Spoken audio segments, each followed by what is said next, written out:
Hey everybody, it's Mrs. Peak, and we're back reading The Wonderful Wizard of Oz, and we're on Chapter 15, The Discovery of Oz the Terrible.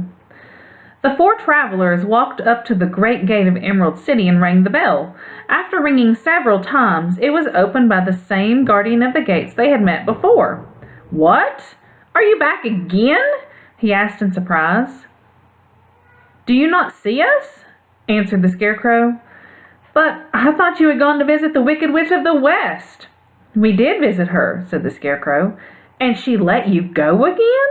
asked the man in wonder. "She could not help it, for she's melted," explained the Scarecrow. "Melted? Well, that's good news indeed," said the man. "Who melted her?" "It was Dorothy," said the Lion gravely. "Oh, good gracious!" exclaimed the man, and he bowed very low indeed before her. Then he led them into his little room and locked the spectacles from the great box on all their eyes, just as he had done before. Afterward, they passed on through the gate into the Emerald City. When the people heard from the guardian of the gates that Dorothy had melted the Wicked Witch of the West, they all gathered around the travelers and followed them in a great crowd to the palace of Oz. The soldier with the green whiskers was still on guard before the door, but he let them in at once, and they were again met by the beautiful green girl, who showed each of them to their old rooms at once, so that they might rest until the great Oz was ready to receive them. The soldier had the news carried straight to Oz that Dorothy and the other travelers had come back again after destroying the Wicked Witch, but Oz made no reply. They thought the great wizard would send for them at once, but he did not. They had no word from him the next day, nor the next, nor the next.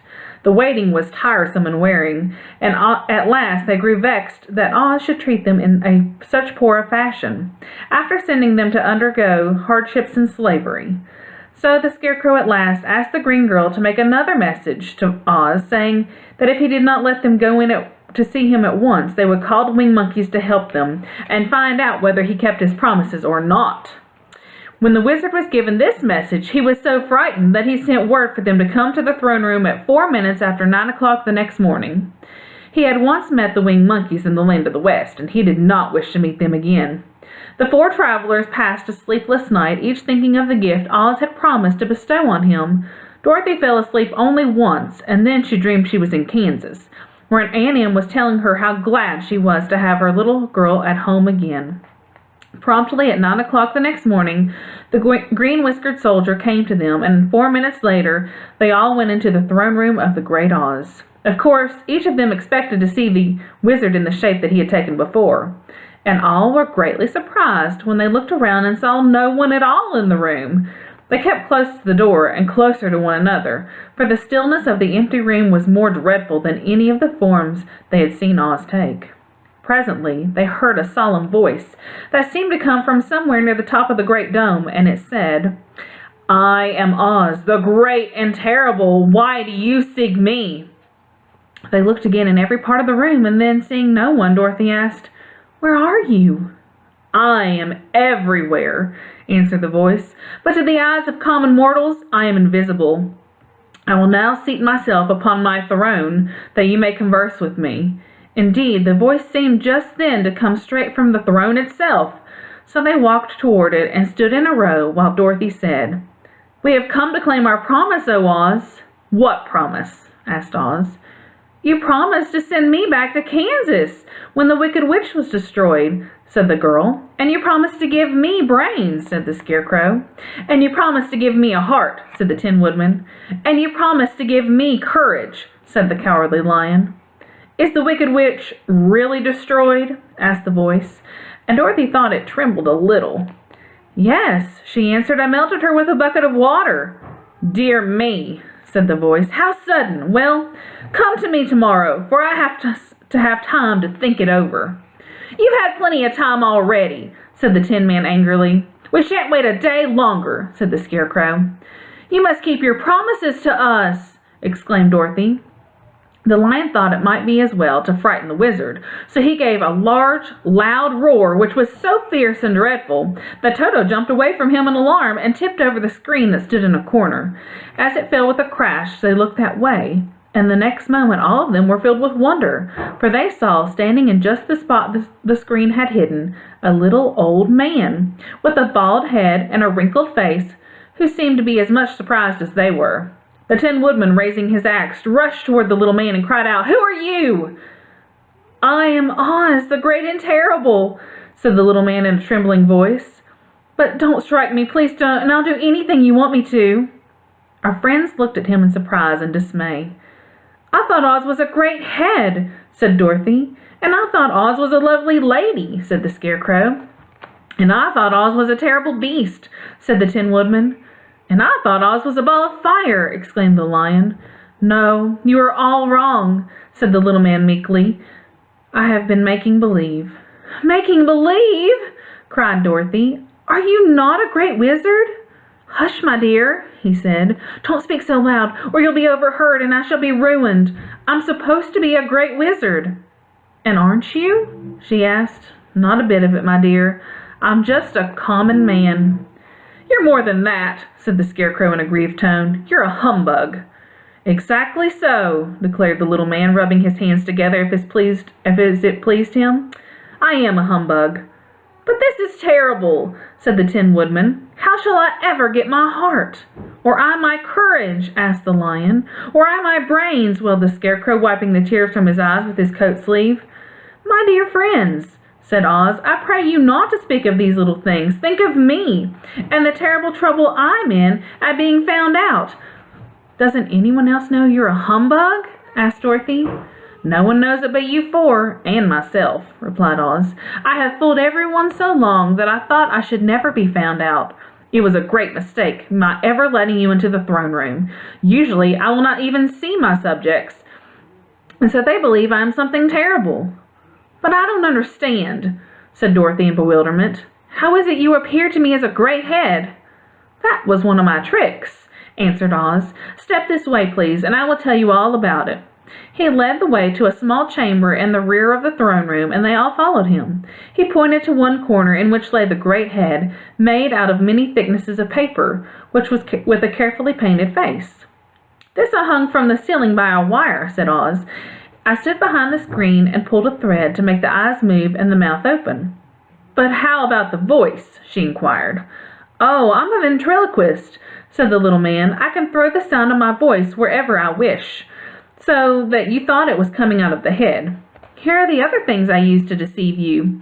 He showed the Scarecrow the dress and the mask he had worn when he seemed to be the lovely lady, and the Tin Woodman saw that his terrible beast was nothing but a lot of skins sewn together with slats to keep their sides out. As for the ball of fire, the false wizard had hung that from the ceiling.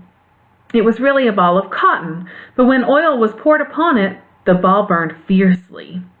"Really," said the Scarecrow, "you ought to be ashamed of yourself for being such a humbug." I certainly am," answered the little man sorrowfully. "But it was the only thing I could do. Sit down, please. There are plenty of chairs, and I will tell you my story." So they all sat down and listened while he told the following tale. "I was born in Omaha." "Why, that isn't very far from Kansas," cried Dorothy. "No, but it's farther from here," he said, shaking his head at her sadly. "When I grew up, I became a ventriloquist, and at that I was very well trained by a great master. I can imitate any kind of bird or beast." Here he meowed so like a kitten that Toto pricked up his ears and looked everywhere to see where she was. "After a time," continued Oz, "I tired of that and became a balloonist." "What is that?" asked Dorothy. "A man who goes up in a balloon on circus day so as to draw a crowd of people together and get them to pay to see the circus," he explained. "Oh," she said, "I know. Well, one day I went up in a balloon and the ropes got twisted so that I couldn't come down again. It went way up above the clouds, so far that a current of air struck it and carried it many, many miles away. For a day and a night I traveled through the air, and on the morning of the second day I awoke and found the balloon floating over a strange and beautiful country. It came down gradually, and I was not hurt a bit. But I found myself in the midst of strange people, who, seeing me come from the clouds, thought I was a great wizard. Of course, I let them think so, because they were afraid of me, and promised to do anything I wished them to. Just to amuse myself and to keep the good people busy, I ordered them to build this city, and my palace, and they did it willingly and well. Then I thought, as the country was so green and beautiful, I would call it the Emerald City, and to make the name fit better, I put green spectacles on all the people, so that everything they saw was green." But isn't everything here green? Asked Dorothy. No, no more than in any other city, replied Oz. But when you wear green spectacles, why, of course, everything you see looks green to you. The Emerald City was built a great many years ago, for I was a young man when the balloon brought me here. And I'm a very old man now. But my people have worn green glasses on their eyes so long that most of them think it really is an Emerald City.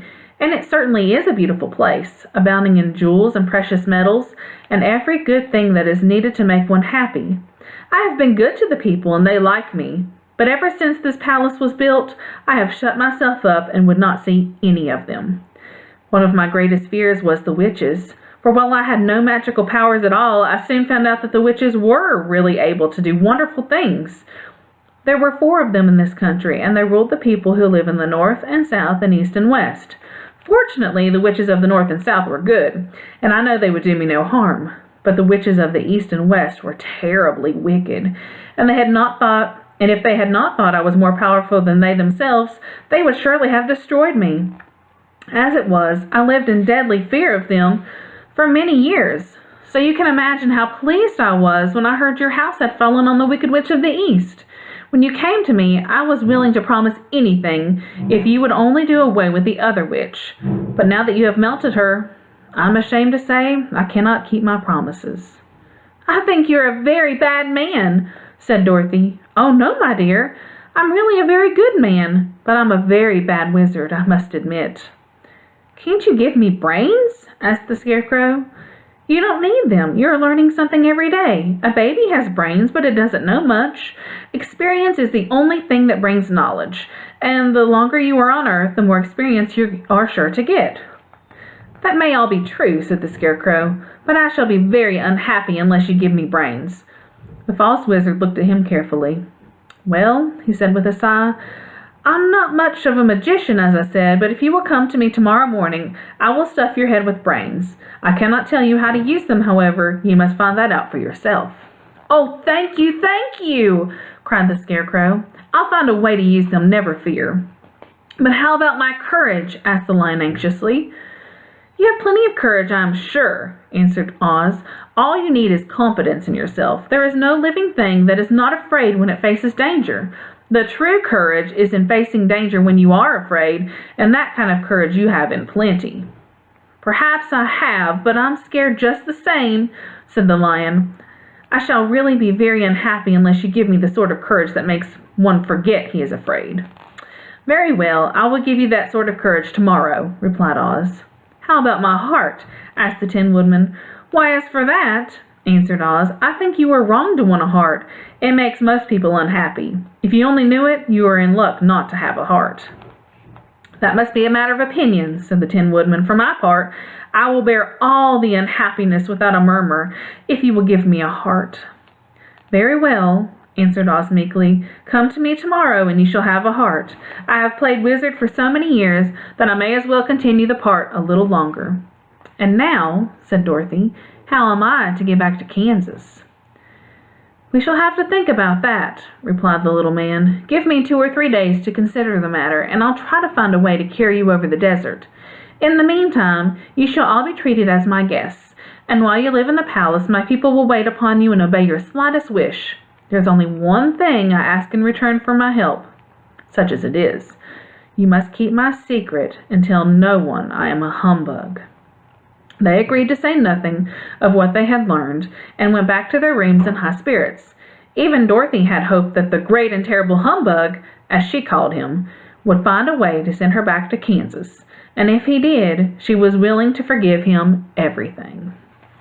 And that's the end of the chapter. I'll see you next time. Bye.